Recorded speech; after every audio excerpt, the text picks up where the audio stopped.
I know it's like you just don't know, and it's like I don't really like to even think about the future as much because that's why this time has been kind of hard is because it's like I want to I'm always trying to like work towards goals and like what can I do right now to try to get me there.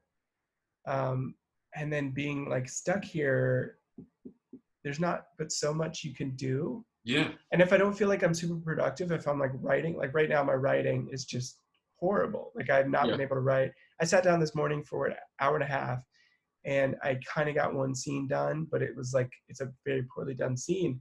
So then I thought to myself, well, so it's like, I need to take the pressure off myself and say, you know what, if you don't write, you don't write. Right. But you can always learn because I'm so in the mood to learn right now. I think it's so cool. So I've been watching videos on YouTube all day. Last night I was watching some about like After Effects and like motion graphics, trying to learn Yeah. that. And then today I've been learning about sketch writing because that's Okay. something that I feel like I've kind of built for shorter like sketches and sitcoms and things like that. So I've been studying it, and um, I watched this really good video about Key and Peele and Okay. why their sketches work. And now I'm like loving it because as I'm doing that, I'm starting to write out little pieces, and I'm like, oh well, this could be a good idea, that could be a good idea, this could be a good idea. And so it's like if I just kind of live in the moment, Yeah. then you'd like turn around and you're like, oh, I put all this stuff together. But if you're like, oh well, I need to like write all these sketches and I gotta get all this stuff done, and it just never gets done because Yeah. you're too busy thinking about the end goal. But if I'm in the moment, then I'm like, let me just keep. I don't know. This seems funny. Let me write that down. Or what's this really cool thing about Ricky Gervais? And he talks about where his content comes from. And I was like, that's so interesting. He said that he used to try to always write these like things for his class, Yeah. and his teachers like he said, write what you know, and he would get a bad grade. And then he's like, all right, fine, next week. He'd write this something, he'd watch TV and then come up with an idea and write it. And the teacher's like, write what you know. And he's like, so fine. He's like, all right, I'm gonna write you the most boring thing that ever happened in my entire life. So he said he sat down and his mother like take care of his neighbor. So Yeah. he's like, I'm gonna write the most boring story and just follow her around. He's like, smelled like lavender, and she took 3 steps forward and then set it down on the island and turned it back in. And he's like, he said the teacher, he was waiting for a response out of the teacher, like, you're a jerk. Yeah. Teacher slapped it down to him and said, best thing you've ever written in your life. And he said, oh, okay. And then he's like, so I'm just gonna write what I know from now on because Yeah. I can give more detail on things I know. So it was like, if you just kind of like focus on the small things, then they just build up over time. Yeah. I don't know where I was going with that, but Well, I'm glad you went with it. I'm sure the audience is too. So I will this say is the this: show of I don't really know what I'm saying. the show of no third acts in your story. You've got the first two, but no payoff. I just can't send it home, you know? Yeah. Yeah. Gosh, that's what you're here for. So, so what would you think that your most fulfilling thing up into your life up until now? Like, what's really fulfilled you? I mean, obviously, being married has, and a life with Alex. I'm sure that's great things. But what about just for yourself? Has there been anything like that?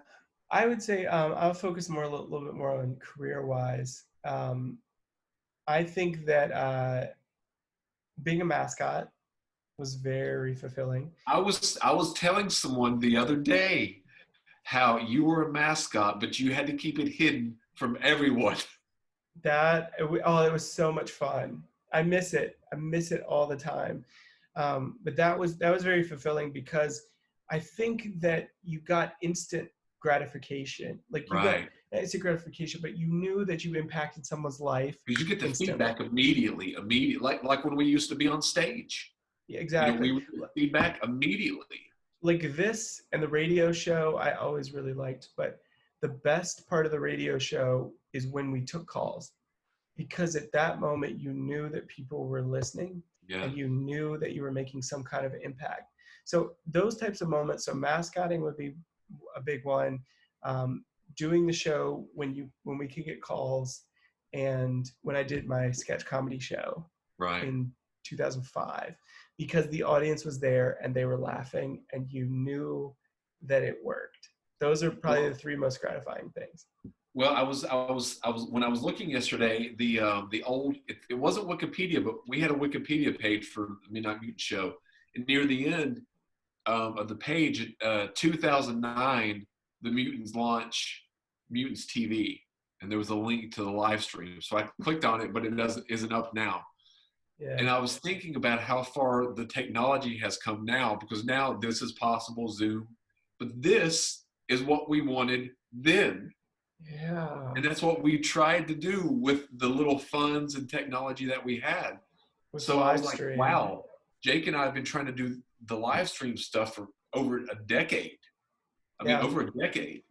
And we, up until I'm not glad the virus occurred at all by any means, but it has allowed, I think, technology to step up. And we were talking about beforehand, man, we just need to do a show. Somehow we need to do a show together. Here we are. Would this be a thing without the virus? I mean, how many years did Zoom exist that we did not do the show? Many years. I never had heard of Zoom. I never had heard of it until this. I think one of the positive things about this situation that we're in right now is that people are thinking outside of the box, and we're rewriting the rules, which is it needed it. I mean, they needed this. Obviously, we needed this 10 years ago. We needed the rules to be rewritten 10 years ago. But finally, we're rewriting the rules and saying we're no longer going to follow what tradition says. Because, I mean, we record the show at 2:00 on a Thursday afternoon. Like, we should be working, or like the tradition says we should be working right now. Yeah. But I'm like, I don't care. I worked this morning. I'll work this afternoon. And I sometimes work into the night. Because right now I'm feeling, right after I eat lunch, kind of hanging out a little bit. Yeah. It's a good time. Not much happens. I get tired. Not much happens from about 2 to 3:30. So I'm like, and we used to do phone calls. So we would just chat. I would walk around the city and we would talk. I would usually be driving. Yeah. So it's kind of like we're doing the same exact thing, except now we're like doing a show out of it. Yeah. And people with 60 or 70 views,